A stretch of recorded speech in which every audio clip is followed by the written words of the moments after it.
morning, everyone, and welcome to this morning's Global Cafe. So today we do have, a little bit of a change in situation. So today we were joined by Dr. Andrew Sixsmith, who is running a little bit delayed this morning, but we're hoping he'll still be able to join. But in the interim, we wanted to still continue the Global Cafe and kick things off.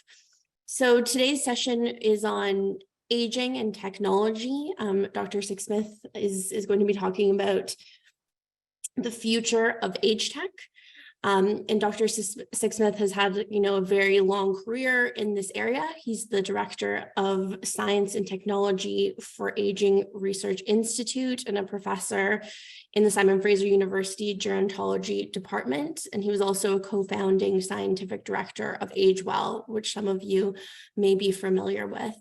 So in his absence, and we're hoping that he'll be able to join us shortly, we were hoping to launch a little bit of a moderated discussion on this topic.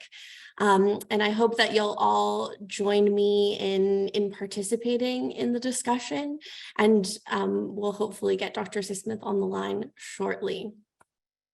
So thank you all for understanding the change in situation. So our conversation was really centering today on, as I mentioned, how technology can support improving the lives of older people. And so in this kind of rapidly evolving world, technological advancements have become a part of our daily lives, influencing almost every aspect of society. But there's certainly special attention that should be paid to how technology can transform the aging experience, but also improve the lives of older people and be harnessed to serve older people. So older people can no longer be left out of technological innovation. And so today we're hoping to have a discussion on how innovation and technology can shape the way we age, can enhance quality of life, but also create new opportunities for physical health, mental health, and social connection. So I want to, maybe just launch into kind of a first question to pose to the group, and I hope you'll all join me in participating in the discussion, which is, how in your own lives or in the work that you do, have you seen technology evolve over time in the lives of older people? And what were the technologies that we were thinking about before? What are we thinking about now? And what are some future innovations? So I'll give a couple minutes. Feel free to use the chat as well to put any comments in. But also feel free to raise a hand, and I'm happy to call on you to unmute and contribute to the discussion. Yeah. Jane. Yeah, look, thank you, Katrina. This is a bit of a tricky situation, isn't it, with Andrew not being with us for the initial stages. But let me start off by saying, way back when I was an occupational therapist, and, there was a lot of assistive technology, and across 40 years, technology has been central to creating this environment that enables. But still I see a separation in the innovation, the development of the technology and the application to really, to improve the functional ability of a person. So I still find that there is a disconnect or not an alignment to that. And so that's what, we would be really trying to keep pushing forward, that technology is an enabler, to support somebody's function or improve the function. So that's how I would sort of view technology. Mm-hmm. Thanks, Jane. Thanks so much for that comment. And then I see a hand raised from Ana Maria Cruz Valderrama. Would you like to unmute and make a statement or pose a question? Oh, thank you very much for the opportunity. Well, as a senior and a social activist looking for improving or doing advocacy work to improve the quality of life of seniors, I think that the great legacy, in brackets, from COVID is the use of technology to keep seniors connected in the country and around the world. I could say or point out that two great organizations. One is in Toronto, Dancing with Parkinson, that at the rise of COVID, from in-person activities decide to go online, and is welcoming people with that suffer this devastating health problem, Parkinson, but also welcoming seniors across the country. So we have, or they have activities every single day at 11 o'clock. I mean, every single day, New Year, Canada Day, it's every single day. But also they have other activities during the week. So that is a great. In the state, I also found another extraordinary organization. It's called Senior Planet. And it's from Monday to Friday. And in the FIT program, they have from 3 to 5 activities during the day. It's free of charge. And it's amazing to see great instructors, people who care about seniors, the well-being of seniors, because Senior Planet is more comprehensive than the Dancing with Parkinson, offer more activities, but just want to talk is about the fitness activities. So it's reaching seniors across the country, people with disabilities, and we are connected. So technology certainly changing the life of elderly people, but it's how we can close the gap. How can make technology, tablets or laptop computers, and access to internet to our seniors. Mm-hmm. In that sense, I see that in Canada, we are falling behind. And unfortunately, for example, I live in Ottawa, and it's embarrassing that in the nation's capital, we don't have a program for us. So, mm-hmm. And I don't speak for myself. I'm thinking of those seniors in more vulnerable, because I have research skills. But when I do advocacy, thinking in the benefit of those who are in a vulnerable position, and that's the one I think that we are most concerned. So that's all I have to say. Thank you. Yeah, thank you so much for your comments. And I think you raised some really important points, which it would be great to unpack with the group, which one is, you pointed out the benefits, the social connection, how many different benefits there is to being linked up to technology, but also the huge gaps in older people, which is, lack of access to laptops, to internet, and even digital literacy, even if you have all of those tools. And I think there's also a real lack of access to lifelong learning, this idea of, upskilling older people to be able to use these technologies. So I'll plant those seeds, and please, continue to, I'll invite everyone to kind of continue to respond to any of those ideas. But next I see William Smith, you have a hand up. Would you like to share a comment or pose a question? I think technology has helped us in many, many ways also, especially during COVID-19. We've gone from a in-office to a remote office in many cases, and it's helped businesses stay in business. We've learned new ways of communicating, new ways of conducting business from home or from other locations. So that's been a plus. I think we've also seen a rise in telemedicine that we hadn't seen before. And I think, seniors are, I think, a little reticent to dealing with that. And we do lose some of the personal touch of our physicians or caregivers through technology. So that's a plus, but it's also a concern. And then one other comment I'd make is that I think governments around the countries, around the globe, really have to look at capital investments. And because our seniors just don't have discretionary funds to buy computers and equipment for home, nor do they know really how to use all of them. We're seeing some smart homes coming into play through technology, which allows people to stay at home for a longer period of time. So there are a lot of benefits, but it's that capital infusion that's missing. And when you compare what's happening in urban areas versus rural areas, there are some significant breakdowns. Mm-hmm. Yeah, thank you. I think that's a really great point and a question that I often wonder about as well, especially with the rapid pace that technology moves at. it's oftentimes only available to those, you know, of a certain socioeconomic status. So I think it's important. There's some equity considerations to think about there as well. So thank you. I'll go to Catherine Klein as well, who has a hand up. Thank you. I know we're going to talk about the benefits, so I was going to bring up the concerns, and there are two which have been touched on, but the most significant I see is looking at places like Japan, where there are fewer and fewer caregivers and more reliance on technology, some of it very useful, certainly with persons with dementia, having these cute little animals that don't have to be taken care of because they don't exist as real animals, but in the minds of the people, they are very good comfort.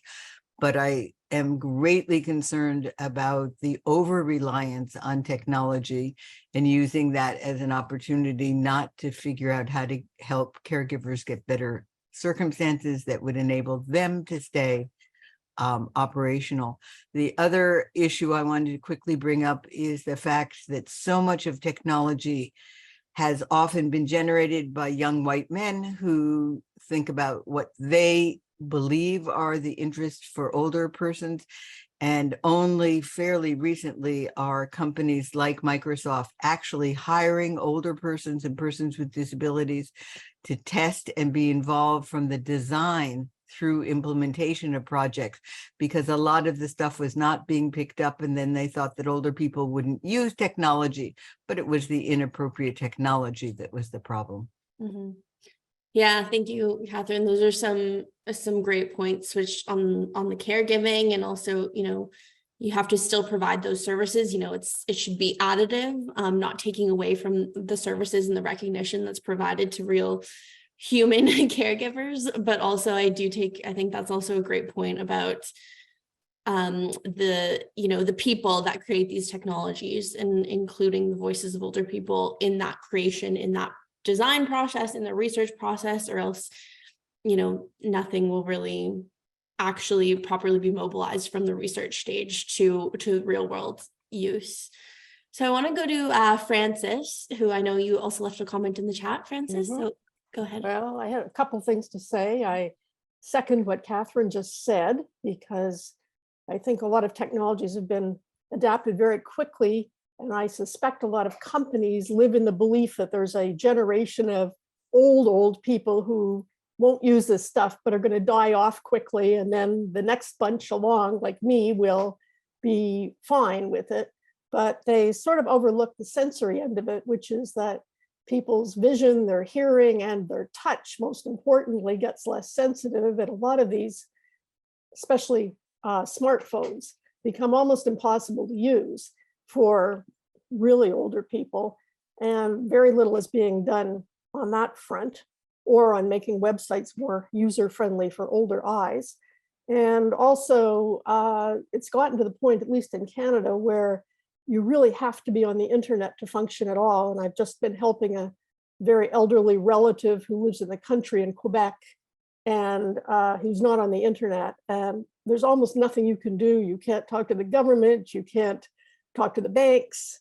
So I think business is moving far faster than older, at least Canadians, have been able to keep up in many cases. Mm-hmm. Yeah, thank you, Frances. Yeah, I think that if the tech, you know, if we are going to digitalize and make things online, there definitely needs to be a concerted effort to also keep up with the internet and give people the tools to do that. And I'm wondering, maybe I'll you know, throw it out to the group, which is, how do policymakers kind of support that, and how do policies, how do they ensure that no one is left behind, which I think is a really great concern for older people, and when we think about technology and older people. So I'll throw that out, but Cynthia, I want to go to you because you have your hand raised. Thank you. All the issues that have been raised, so for me, so spot on, but I will raise one more issue that is of concern, and that is, as we move to, you know, the ease of having things of telebanking or credit cards, having auto pay for things, there's the financial fraud side of it. And that is really major. I mean, I probably get a couple of weeks. Your XYZ has been compromised. And it's a come on. And I've been duped a couple of times into actually thinking, gee, is this really real? I mean, it happens to all of us.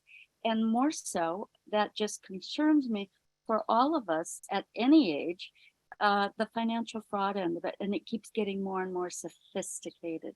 And that is, so we all want to maintain independence as long as possible. And sometimes those things like automatic renewals and prescriptions and payment of our electric bills, but the fraud side of it is equally alarming.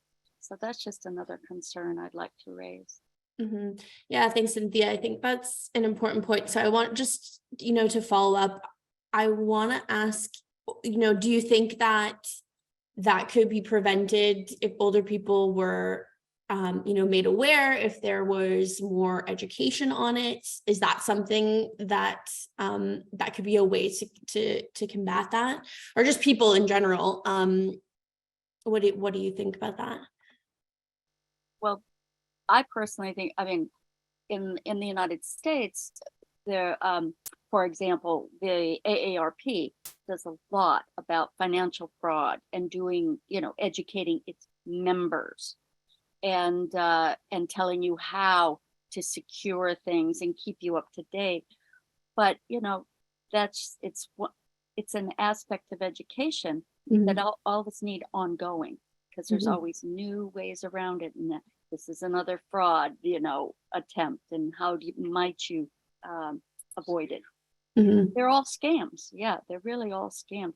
But I think, and it also concerns me for folks who become mildly cognitively impaired, and they're in the phase of where there have to be some checks and balances for folks. But I mean, education, sure. But if you can't even, thinking we get a computer and teach somebody how to use it isn't going to solve that problem. It's an ongoing kind of area. Yeah. Thank you so much, Cynthia. Yeah, and I'd invite anyone else as well to respond with, I see Francis said in the comments, AI, the kind of deep fake things. There's kind of a lot of challenges around that, and as much as it can be useful, there's also that downside as well. So I want to go to Angelica, who I see you have your hand raised. Well, first of all, thank you very much for organizing this remote cafe, and hello from Switzerland. St. Gallen Institute for Aging Research. And from what I've heard so far, we realize as well that on one hand, there is this restrained acceptance of technologies with older people. There are some that just don't want to use technologies, or things like, no, we don't need that, and I'm so old, I don't need all that. And also the accessibility, which we have heard, is often difficult. And each trend, I think, also generates a counter trend. And I also believe that technology can't solve everything.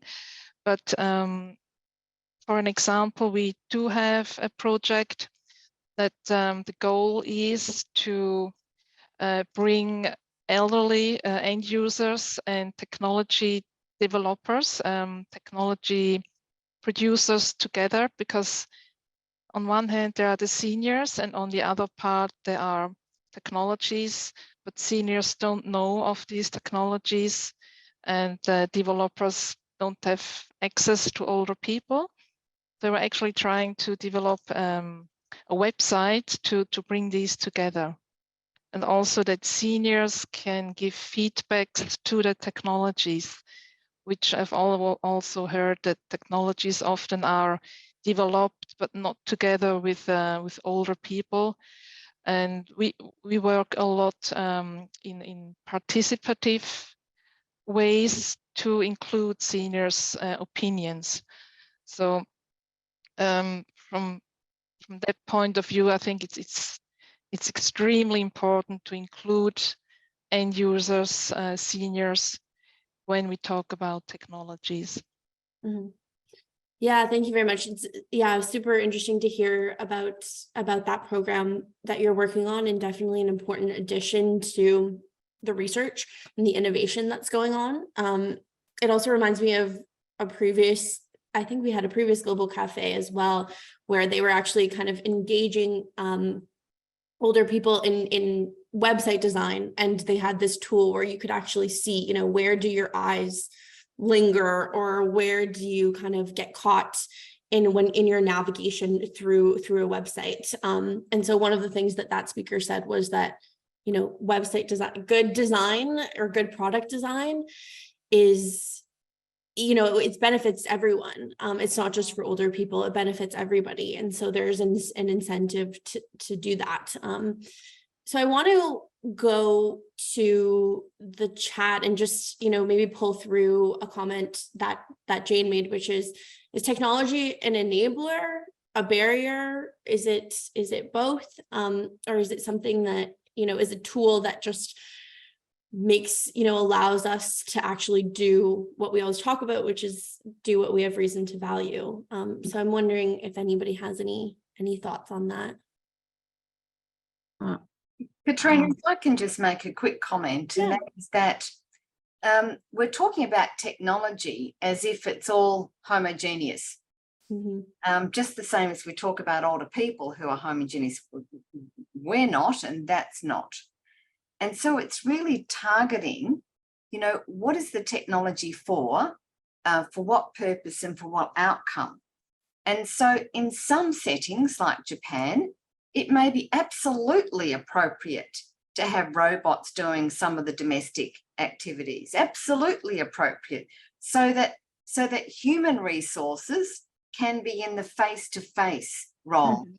So it really is going to vary from place to place and situation to situation. And as Bill Smith said, you know, telehealth, you know, telemedicine, you know, may also free up time for physicians, etc. So we're really in this balance, aren't we, around technology and the impact on systems and people. Yeah. Mm-hmm.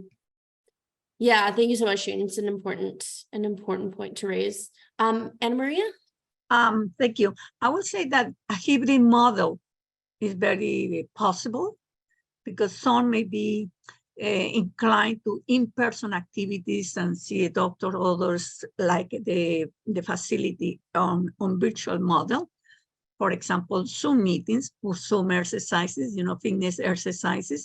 It helps, for example, with the transportation crisis. There are people or seniors with mobility problems. There are people with disabilities. There are people in nursing homes. They can participate because they can be taken to, for example, to the luncheon rooms, or they are socialization rooms rather, and they participate, because I see that in some nursing homes that take part with at 11 o'clock dancing with Parkinson. So I also have experienced myself the case where sometimes I prefer a virtual appointment. It depends on my needs. Or I drive to my doctor's office. So I think the hybrid model is something that it could be applied and is reasonable to offer. So because in that case, we kind of provide a service for both needs, those who like technology and those who still want to go in face-to-face, for example, fitness activities. By the way, I want to cite the case, I want to get back to Senior Planet. That's an extraordinary instructor in that organization. And his classes all the time, over 500 seniors. And he pays a close attention, and he now, after 3 years, of course, he knows who take part. So it's how we can want to motivate seniors or people with disabilities to use technology, and also from the a government perspective or service providers, how we can engage those populations that are in need to be more active, to be community engaged, community engaged, and how the organization, for example, including the people who take part, the seniors, take part in these activities, get connected and pay attention to each other, no matter where we live. So if we miss somebody, we let the instructor or the turn or whatever, that this person, we haven't seen her or him in a couple of days. So there is a connection. They get in touch with them.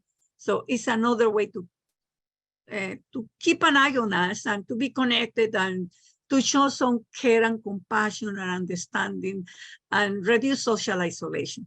Thank you. Yeah, thank you so much, Anna Maria, which is some important points raised there as well.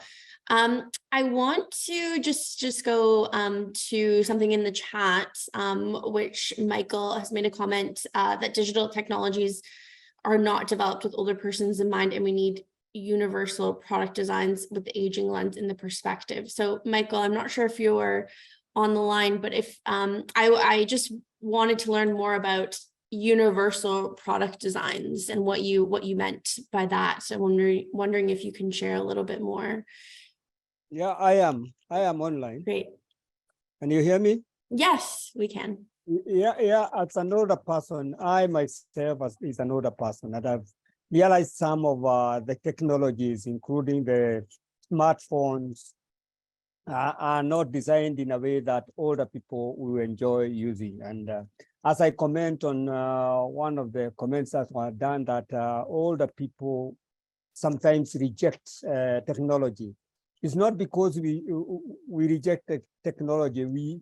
It is more timidifying to say that I'll not grasp the technology. So I would say I'm too old, I don't need it. But we really need to look at how we can make technology work for older people, even if it is made for the young generation. Look at the person who is enjoying tech today at the age of 45.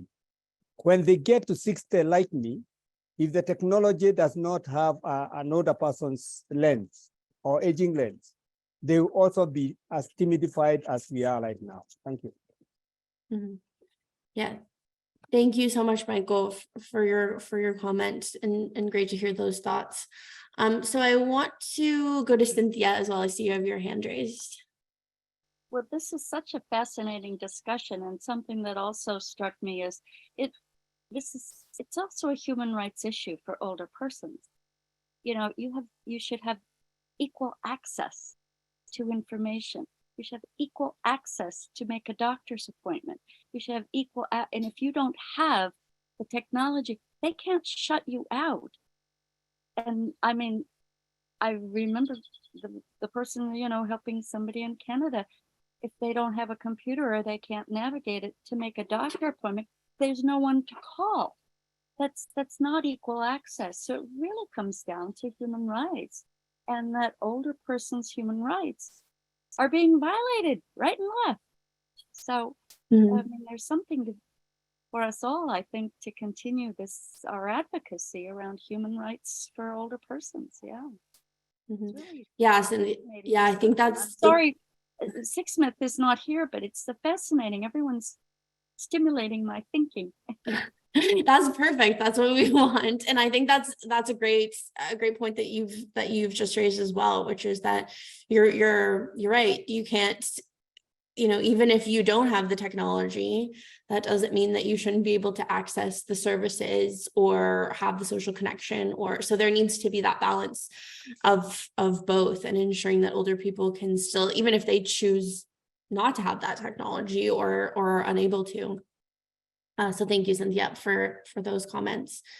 So I want to just go to the chat as well, and just read out some of the comments in the chat, because there's quite a lot of people making comments there as well. So I do see that Shmuel, who's one of our participants at the Global Cafe every week, has made a comment saying that we need to do the most for ensuring accessibility to technologies for older adults, from poor and low income groups of population, which I totally, I agree that oftentimes these things, as we mentioned, are limited to people of high socioeconomic status. And so I'm curious to the group if there is any thoughts that they have on ensuring equity in technology, and if there's, how we can address that, if there's ways to address that. So I'll leave that there, and if anybody would like to make a comment. And then I did see Asha, who has just, I believe you just had your hand up. So if you do still want to make a comment, please let me know, and I'm happy to invite you to come forward and make that comment. And then the last comment I just wanted to flag was from Mark, who did share some resources from AgeTech, which is, of course, Dr. Sixsmith was a co-founding scientific director of AgeTech. And so I'm glad you've delved into some of the resources there. But Mark, did you want to make any comment or unmute at all? Well, just to say this is a broader subject than what we've been talking about. If you look at this AgeTech startup map, you'll see the various different, shall we say, categories that support. So there's mobility and transportation, for example, and different companies providing things for that. Healthcare, of course, which is an obvious one. Financial wellness, employment. There's a whole, this map is wonderful to lay out the different categories. So I encourage people to look at it. Mm-hmm. Yeah, thank you so much, Mark. So I want to pose, another question to the group, which is really, what do we need to do to kind of harness these innovations that are coming up, these future innovations that are coming up, but also ensure rights, as Cynthia mentioned, and ensure equity, as others have brought up. Does anybody have any strategies, any ongoing programs of work that they know about that are helping to ensure that future innovations are available to older people and are available to improve the lives of older people, but also to keep some of those different things in consideration? So I see, Heather, you've just made a comment in the chat. Would you like to pose your comment? Yeah, thank you. I did a program a year ago on technology for aging adults, and one of the topics that really grabbed a lot of our attention was the whole ethical set of ethical issues.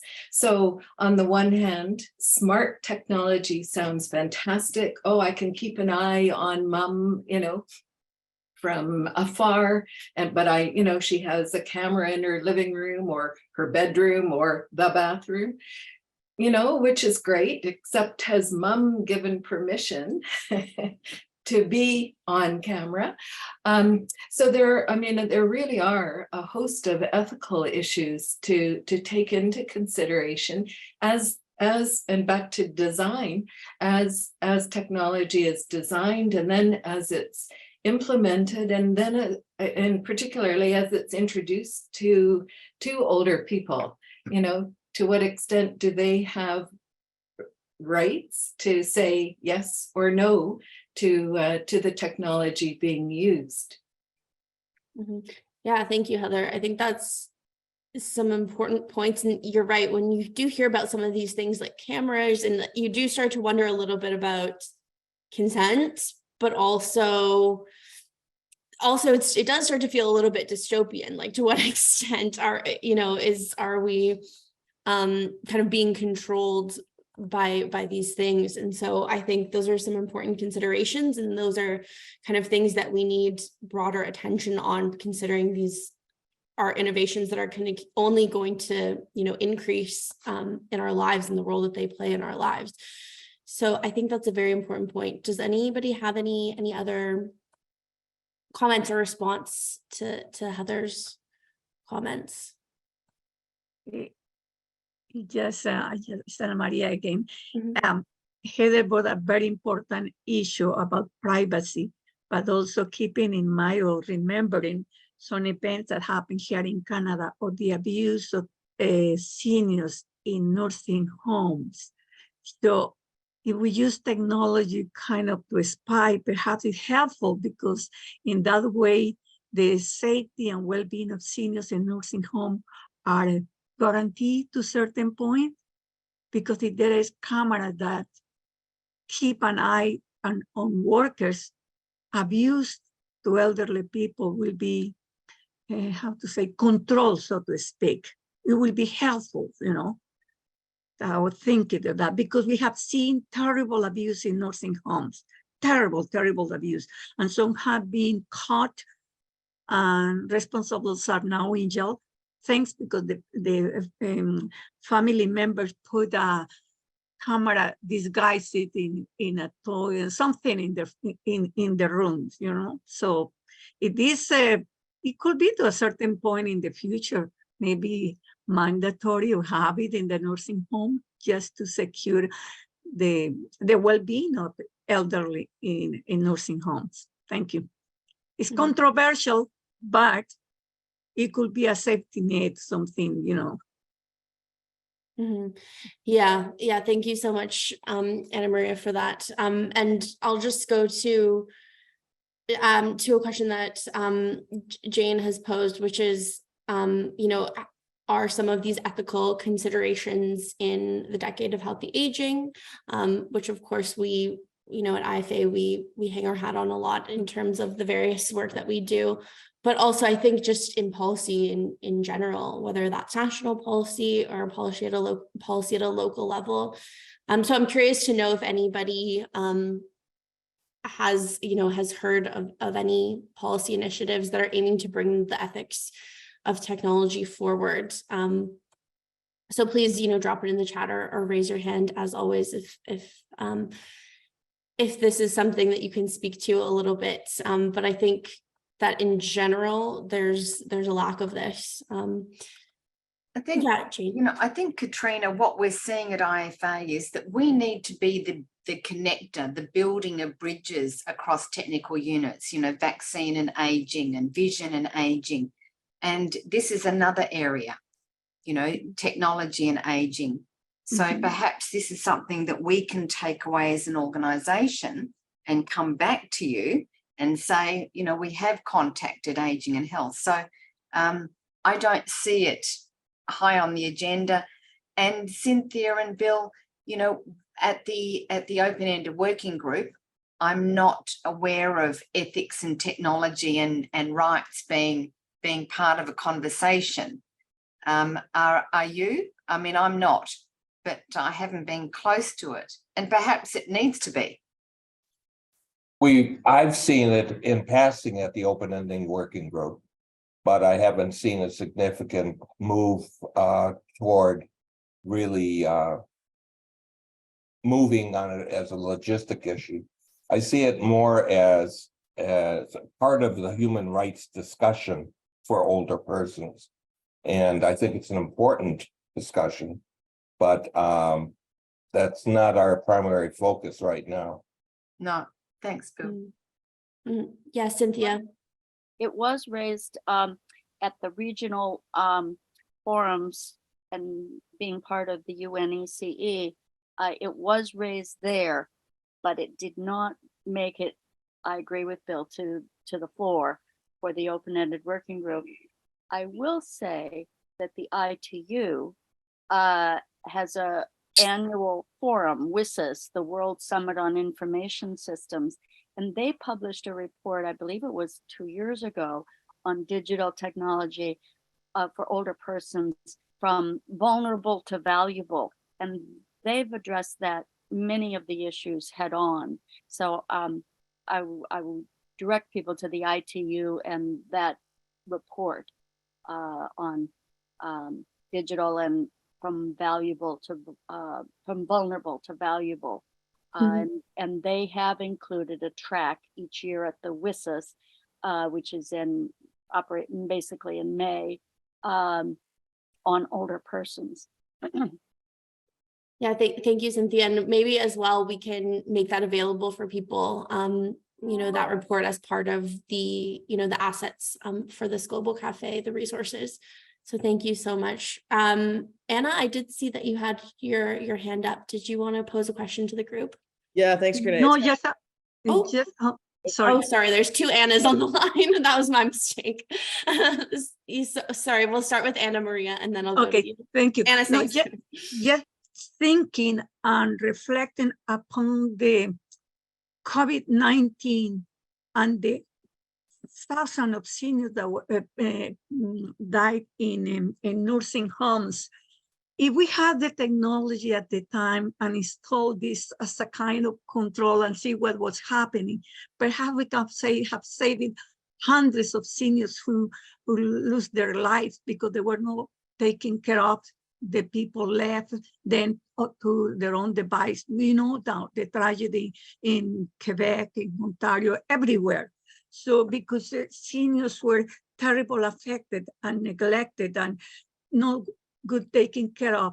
If there was technologies at the time installed and the outside world was able to see what's happening, so perhaps they could have been taken care of and their life could have been saved. So I'm thinking of that, how technology can be used to prevent in the future tragedies like we seniors face in nursing homes. That's what I want, because we're talking about the ethical, their human rights and so on. But yeah, thank you. And I think, if anybody would like to respond, I'll go to Anna Sangster this time. But if anybody would like to respond, I think that's an important point, particularly in long-term care homes. Anna. Thanks, Katrina. Kind of a step back for me a little bit, but one of the things I'm always conscious of with technology is that innovations happen very rapidly, and historically innovation has often outstripped the ability to regulate it effectively. And I think my question is really, how do we balance, getting technologies to people promptly and making sure that everyone has access, but while also maintaining and kind of ensuring that there's appropriate regulation so that they're not abused or leveraged in ways that they're not designed for. I think oftentimes we see ethical considerations as something that's discussed kind of post broad access. Something like AI is a good example. I know WHO released a report on AI in older people, but it seems like that's kind of after the ship has sailed in a lot of ways, and how much of that, and I'd be curious as the group, should be a part of the development process versus kind of an evaluation process, that those ethical considerations. So kind of a bit of a comment and a bit of a question for the group. Yeah, thanks, Anna. I think that's a great comment. Francis, did you want to? Yeah, I totally agree with what Anna just said. That's very interesting. I also wanted to point out that Canada, in my view, has taken a huge step backward this week in terms of older people, in that we just had a cabinet shuffle and we used to have a minister for seniors, not older people. That portfolio just got moved into the Minister of Labor. And I don't really think it's because he's planning to find jobs for seniors. I think it's because they can't be bothered to care enough. And in terms of what Anna Maria said before about what happened in nursing homes here, I think it's actually quite appalling. So I just wanted to make that comment. Yeah, thank you so much, Francis. Yeah, I think it certainly doesn't bode well for the regulation that Anna is kind of speaking to. Was there any other comments responding to that question? I think it's a great kind of ethical question that we see in every aspect, even with social media and things like that. As these things have come up, they've often taken over our lives and become so largely integrated in our lives that it's almost too late to step back and realize, maybe some of the downsides, some of the things we would want to do differently. Does anybody have any other questions or comments on that? I think it's a tough question to answer, but we'll certainly keep working on it and keep thinking about it. I'll maybe pose another question to the group, which is, we are coming to kind of the end of the session. So thank you so much for everyone's, engagement and participation in the moderated session. And I am going to share a little bit of details on next week's presenter and next week's Global Cafe. But just in the interim, maybe I'll just invite everyone to think of any kind of key things that they've taken away from the conversation, things that we need to action collectively as people that are working to support and improve the lives of older people. Yeah, Anna, did you want to? Yeah, just one comment, and I apologies if I missed it. It's already been brought up, but one of the things that I think is really interesting about the technology discussion, and particularly AI too, is this idea of data. AI is always, the development of AI is always based on data sets, and we don't have good data for an aging population. So there's inherent bias always in AI, but I think particularly when we talk about AI and older people, if we don't have good data on older people, then the AI is never going to be reflective of the needs of older people. So I think that that's, in any discussion on technology, I think that's a really interesting component. And that's something that's certainly mirrored in the decade, Katrina, this idea of needing to get better data and kind of use that data for the implementation of a variety of things, but including digital technologies. Because I think right now that's a huge missing component that is so foundational to the development of technology and particularly AI. So that's something that I think, I think is being pushed, but needs to be, highlighted, particularly in those contexts, because I think there's some real dangers to kind of the use of AI without appropriate and not knowing the impacts of data bias in AI development. Mm-hmm. Yeah, thanks, Anna. And I think, yeah, you're right. There's, so much. I think that's something that people are talking about a lot in AI is the potential biases, but not necessarily as they relate to older people. And once again, kind of older people are left out of this conversation and technology kind of moves without them. And so I think that's certainly something that needs to be on the radar. And I'm glad that it is in the decade in some capacity, which, everyone in this room can kind of leverage and hook onto in order to bring awareness, but also action changes and action improvements. So as I mentioned, I am going to share next week's speaker for our Global Cafe. So next week, we're going to be talking with Mr. Seth Ginsberg, who's the co-founder and president of the Global Healthy Living Foundation. And for those of you who were able to watch the recorded Global Cafe from our recent 16th Global Conference, you would have seen Mr. Ginsberg in the interviewer spot. So now he's the interviewee. So it will be great to hear some of his perspectives. So I hope everybody will be able to join us next week. We have a couple minutes left. I'll just open the floor to any final takeaway comments, any reflections from our discussion. A big thank you to everyone for being with us, and we'll have to get Dr. Sixsmith on the line another time to invite him to share all of the ideas that we've just talked about, since there's lots of discussion and lots of ideas to action. So any final takeaway comments? I would say that technology could be helpful to prevent neglect in seniors' home.